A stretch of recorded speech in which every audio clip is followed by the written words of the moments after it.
El sistema nervioso es el principal mecanismo de información en el cuerpo. Lo constituye un sistema de neuronas que comunican unas con otras y para propósitos puramente didácticos. Dividimos este sistema en un sistema nervioso central, formado por el cerebro y la médula espinal, y un sistema nervioso periférico que se une al sistema nervioso central con los receptores sensoriales, que reciben información proveniente del medio externo e interno, y con los músculos y glándulas, que son los efectos de las decisiones del sistema nervioso central. Esta información es llevada por axones motores y sensoriales del sistema nervioso periférico, enlaces de cables eléctricos que conocemos como nervios. Por ejemplo, la información que recibe cada ojo es llevada al cerebro en los millones de axones que forman el nervio óptico. La información dentro del sistema nervioso es manejada por tres tipos de neuronas. Las neuronas sensoriales, que mandan información desde los tejidos del cuerpo y los órganos sensoriales hacia la médula espinal. Cuando el cerebro procesa esta información, tenemos la segunda clase de neuronas, la interneurona, que forman un sistema de comunicación interna que, como resultado de este procesamiento, el sistema nervioso central manda instrucciones hacia los tejidos del cuerpo por medio del tercer tipo de neurona, la motoneurona. Como hay unos pocos millones de neuronas sensoriales, algunos millones más de neuronas motoras y miles de millones de interneuronas, es claro que la mayor parte de la complejidad de nuestro organismo se basa en los sistemas de interneuronas. Esos tres tipos de neuronas nos indican cuáles son las funciones del sistema nervioso. Primero, la obtención de información sobre el interior de nuestro cuerpo. Un ejemplo es cómo se encuentran los órganos. También necesitamos saber cómo se encuentra nuestro medio ambiente. Por ejemplo, si está oscuro, hace frío, si hay obstáculos en el camino, etc. Toda esta información es recogida por receptores tanto internos como externos y llevada al cerebro para su análisis y después la toma de una decisión sobre la conducta a seguir. Por todo eso, el sistema nervioso puede ser entendido en tres términos funcionales. 1. Un estado de alerta recogiendo información. 2. El procesamiento de esta información. Y 3. La activación del cuerpo para responder adecuadamente. El sistema nervioso central.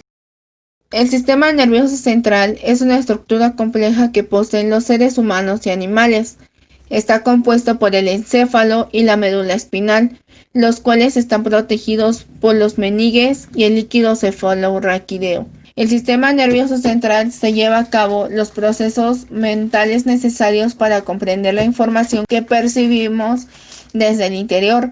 Asimismo, es el sistema encargado de transmitir ciertos impulsos hacia los nervios y los músculos por los que dirige sus movimientos.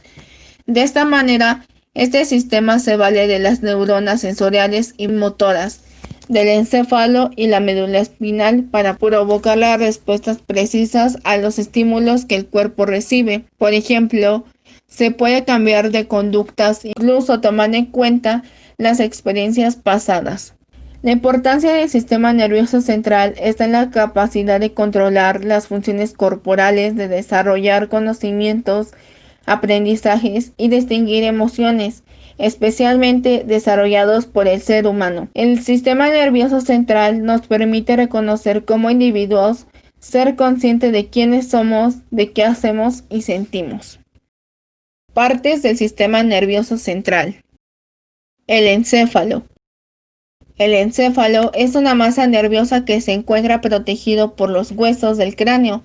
El encéfalo se caracteriza por el centro de control del cuerpo, por lo que regula nuestra hambre, sueño, movimientos, incluso las emociones, por ejemplo, amor, odio, tristeza, alegría. El encéfalo está compuesto por el cerebro y el cerebelo y el tallo cerebral. El cerebro. El cerebro es la masa más voluminosa e importante del encéfalo, porque cumple con diversas funciones vitales en los animales vertebrados, especialmente en los humanos, y en los animales invertebrados, que se encuentra protegido por los huesos del cráneo. La corteza cerebral. La corteza cerebral es una cubierta con neuronas interconectadas que, como la corteza de un árbol, forman una superficie delgada sobre los hemisferios cerebrales. Las ranas y los anfibios tienen una corteza pequeña y operan principalmente con instrucciones genéticas preprogramadas, mientras la corteza de los mamíferos ofrece una mayor capacidad para el aprendizaje y el pensamiento, permitiéndoles ser más adaptables. Lo que nos hace humanos se origina con la complejidad de las funciones de la corteza cerebral. Estructura de la corteza. Al abrir el cráneo, vemos un órgano arrugado con una forma que asemeja la carne de una nuez gigante. El cerebro y un 80% de su peso se encuentra en los hemisferios derecho e izquierdo, que casi están llenos de conexiones axonales entre la superficie del cerebro y las regiones. La delgada capa superficial de los hemisferios cerebrales es una capa de células de unos 3 milímetros de grosor y contienen de 20 a 23 miles de millones de células nerviosas. Además de neuronas, hay 9 veces más células gliales que guían las conexiones nerviosas, proporcionan nutrientes, mielinizan los axones, eliminan iones y neurotransmisores del espacio extracelular y quizás también participen en las transmisiones de mensaje y la memoria de las neuronas. Lo primero que llama la atención de la corteza cerebral es una superficie arrugada, de la cual solo una tercera parte es visible. Estos pliegues aumentan enormemente la superficie del cerebro y si fueran aplanados, la superficie sería como el tamaño de una pizza grande. En las ratas y otros mamíferos, la superficie de la corteza es más lisa con menos arrugas. Función de la corteza cerebral. La corteza o córtex cerebral es la sustancia gris que cubre la superficie de los hemisferios cerebrales. Es en la corteza cerebral donde ocurre la percepción, la imaginación, el pensamiento y el juicio y la decisión. A su vez se diferencian dos partes del cerebro llamados hemisferio derecho e izquierdo, los cuales se comunican a través del cuerpo calloso. Los hemisferios poseen cisuras, surcos profundos en la corteza cerebral que demarcan los lóbulos del cerebro que son lóbulos frontales. Los lóbulos frontales son anteriores al surco central. Son fundamentales para planificar y ejecutar los comportamientos aprendidos e intencionales. También son el lugar donde asientan muchas funciones inhibidoras. En ellos existen muchas áreas fundamentales distintas, que son la corteza motora primaria, la corteza frontal medial, la corteza orbitofrontal, la corteza frontal posterior inferior izquierda y la corteza frontal dorsolateral. Lóbulo parietal. En términos generales, el lóbulo parietal tiene dos funciones principales: sematosensación y la integración sensomotora. El lóbulo parietal puede ser considerado como el corteza de asociación, ya que integra visual, auditiva y sematosensorial información con el fin de guiar el comportamiento. Lóbulos temporales. Los lóbulos temporales integran la percepción auditiva, los componentes receptivos del lenguaje, la memoria visual, la memoria declarativa y las emociones. Los pacientes con lesiones del lóbulo temporal derecho habitualmente pierden la capacidad para interpretar los estímulos auditivos no verbales, por ejemplo, la música. Las lesiones del lóbulo temporal izquierdo interfieren mucho con el reconocimiento, la memoria y la formación del lenguaje. Lóbulos occipitales. Los lóbulos occipitales contienen corteza visual primaria y áreas visuales de asociación. Las lesiones de la corteza visual primaria conducen a una forma de ceguera cortical. Es una forma denominada síndrome de Anton. Los pacientes se vuelven incapaces de reconocer los objetos con la vista y generalmente no tienen conciencia de su déficit y a menudo fabulan descripciones de lo que ven. Las crisis comiciales afectan al lóbulo occipital.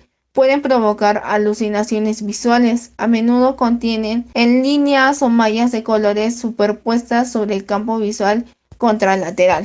En los hemisferios cerebrales se distinguen por izquierdo y derecho. En el hemisferio izquierdo se encuentra lo que es la lógica, la simbología, lo abstracto, el lenguaje, la expresión oral, la asociación y la audición. Y en el hemisferio derecho se encuentra lo intuitivo, lo concreto, lo no verbal, lo temporal, las expresiones, lo artístico, la creatividad, los sentimientos y las emociones. Corteza motora del cerebro.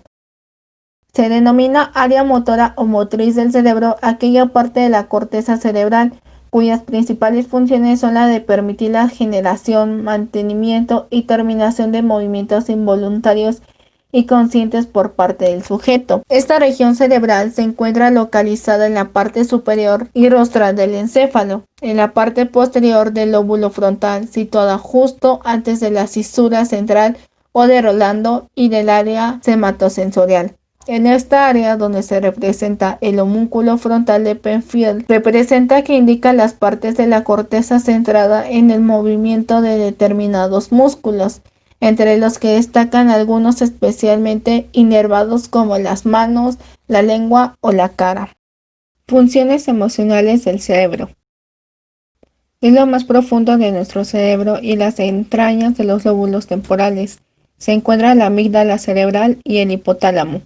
Ellos son los encargados de controlar nuestro mundo emocional y el regulador central de nuestras funciones viscerales y endocrinas. Constituyen el cerebro emocional y nos conducen a través de sentimientos, ya sean primarios o no, hacia conductas y comportamientos que para muchos se oponen a las conductas y comportamientos racionales. Funciones sensoriales. Penfield identificó un área cortical que se especializa en recibir información de los órganos de los sentidos de la piel y el movimiento de partes del cuerpo. Esta área se encuentra paralela a la corteza motora y justo delante de ella, en los lóbulos parietales, está la que ahora llamamos corteza somatosensorial. Entre más sensible es la región del cuerpo, mayor será el área de corteza sensorial dedicada a ella. Áreas de asociación. En los humanos, aproximadamente 2/3 de la corteza cerebral están involucrados en recibir información sensorial o en dirigir respuestas musculares, pero eso deja 1/3 que parece no tener funciones sensoriales o motoras. Estas áreas se han denominado áreas de asociación, y en ellas se asocian entradas sensoriales entre sí, y con las memorias almacenadas una parte muy importante de pensar. Las áreas de asociación en los lóbulos frontales nos permiten juzgar, planear y procesar memorias nuevas. Las personas con daños en los lóbulos frontales pueden tener intacta la memoria, calificar alto en las pruebas de inteligencia IQ, pero aún así ser incapaces de planear para el futuro. Médula espinal. La médula espinal del sistema nervioso central es una vía de información que conecta el sistema nervioso periférico con el cerebro. Los tractos nerviosos ascendentes o aferentes mandan información sensorial al cerebro, mientras que los tractos descendentes o eferentes mandan información motora de regreso. Las vías nerviosas que gobiernan nuestros reflejos, que son respuestas automáticas a los estímulos, ilustran el trabajo de la médula espinal. Un reflejo espinal simple está compuesto por una sola neurona sensorial y una sola neurona motora, que se comunican por medio de una interneurona. Por ejemplo, el reflejo patelar involucra una vía simple, ya que una médula aislada y los músculos correspondientes podrían hacerlo. Otra de esas vías es el reflejo del dolor. Cuando tocamos una flama con alguno de nuestros dedos, el calor excita la actividad nerviosa, que viaja por las neuronas sensoriales a interneuronas en la médula espinal. Estas responden activando neuronas motoras en los músculos del brazo, por lo que se siente que la mano se aparta por sí misma, sin que hayamos hecho la selección. Tallo cerebral. El tallo cerebral es la región más antigua e interna del cerebro. Empieza donde la médula espinal entra al cráneo y se hincha ligeramente para formar el lóbulo. Ahí se encuentran los controles de la frecuencia cardíaca y la respiración, por lo que si la parte superior del tallo cerebral de un gato se separa del resto del cerebro, el animal aún respira y vive, e incluso corre, trepa y se lame. Pero al separar del cerebro regiones más altas, ya no correrá con un propósito ni trepará para obtener alimento. El tallo cerebral también es un punto de cruce donde la mayor parte de los nervios hacia y desde el cerebro se conectan con el lado opuesto del cuerpo. Dentro del tallo cerebral se encuentra la información reticular, una red de neuronas con forma de dedo que se extiende desde la médula espinal hasta el tálamo. Conforme la información sensorial de la médula espinal viaja hasta el tálamo, Algo de ella lo hace a través de la formación reticular, que filtra los estímulos y revela información importante a otras áreas del cerebro. Entre otras funciones, la formación reticular ayuda a controlar el estado de alerta. El tálamo. Arriba del tallo cerebral se encuentra el tablero sensorial del cerebro, un par de estructuras con forma de huevo llamadas tálamo. Estas estructuras reciben la información que proviene de todos los órganos de los sentidos, excepto del olfato, y la manda al cerebro, que analiza la vista, oído, gusto y tacto. Y podemos pensar sobre ellas como una aduana que recibe información y decide si mandarla al cerebro o quedarse con ella. El tálamo también recibe algunas de las respuestas del cerebro que dirige hacia el cerebelo y el bulbo, y parece coordinar la oscilación eléctrica del cerebro, que se enlentecen durante el sueño y aceleran para la producción de la conciencia. El cerebelo. Colocado en la parte posterior del tallo cerebral se encuentra el cerebelo, que tiene dos hemisferios arrugados y permite un tipo de aprendizaje no verbal y la memoria. Su función más obvia es la coordinación de los movimientos voluntarios, de tal manera que si se lesiona tendremos dificultades para caminar, mantener el equilibrio o saludar con las manos. Los movimientos tienden a ser exagerados e interrumpidos. Todas las funciones ocurren sin esfuerzo conscientes, lo que ilustra otros de los temas recurrentes. El cerebro procesa la mayor parte de la información sin que nos demos cuenta. Estamos conscientes de los resultados del trabajo del cerebro, sin embargo, pero no de cómo se construye la imagen visual.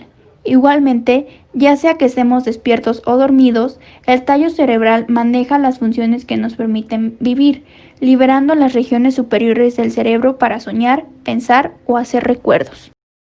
El sistema límbico. En los bordes entre las partes más antiguas del cerebro y los hemisferios cerebrales se encuentra un sistema nervioso con forma de dona, uno de cuyos componentes, el hipocampo, procesa la memoria. Existe una conexión entre el sistema límbico y las emociones como el temor y el enojo, y las emociones básicas como aquellas requeridas para la alimentación y el sexo. La influencia del sistema límbico sobre las emociones y motivaciones ocurre parcialmente por medio de su control sobre las hormonas del cuerpo. El hipotálamo. Otra de las estructuras fascinantes del cerebro se encuentra justo abajo del tálamo y es llamado hipotálamo. Y por medio de lesiones y estímulos de varias áreas se han identificado redes neuronales que tienen deberes específicos en el mantenimiento del cuerpo. Algunos grupos neuronales influyen sobre el apetito, mientras que otros regulan la sed, la temperatura corporal y el comportamiento sexual. El hipotálamo detecta la composición química de la sangre y recibe comandos de otras partes del cerebro. Por ejemplo, el pensar sobre sexo puede estimular el hipotálamo para liberar hormonas y a través de ellas controlar la hipófisis, llamada glándula maestra, que a su vez influye sobre la liberación de hormonas por otras glándulas. Este proceso es monitoreado por el hipotálamo y en esta forma se establece un mecanismo de retroalimentación que mantiene la concentración de esas hormonas en niveles adecuados para el funcionamiento del cuerpo. El hipotálamo también ejerce control iniciando la actividad del sistema nervioso autónomo. El sistema nervioso periférico. El sistema nervioso periférico tiene dos componentes, somático y autónomo. El sistema nervioso somático controla los movimientos de los músculos esqueléticos. El sistema nervioso autónomo controla las glándulas y los músculos de los órganos internos como un piloto automático, pero a veces podemos suprimirlo conscientemente para hacer movimientos nosotros mismos. Sin embargo, generalmente este sistema opera en forma autónoma para determinar nuestro funcionamiento interno, incluyendo el latido cardíaco, la digestión y las actividades glandulares. El sistema nervioso autónomo es dual y está formado por el sistema nervioso simpático y el sistema nervioso parasimpático. El sistema nervioso simpático nos activa para ponernos en una actitud defensiva. Si algo nos alarma, el sistema nervioso simpático acelera el latido cardíaco, enlentece la digestión, eleva el azúcar en la sangre, dilata las arterias y nos enfría por medio de la sudoración, poniéndonos alerta y listos para la actividad. Cuando el estrés pasa, el sistema nervioso parasimpático produce los efectos opuestos, ya que conserva la energía disminuyendo la frecuencia cardíaca, baja los niveles de azúcar en la sangre y así sucesivamente. En situaciones cotidianas, el sistema nervioso simpático y el parasimpático funcionan juntos para mantenernos en equilibrio, nuestro estado interno. Trastornos del sistema nervioso.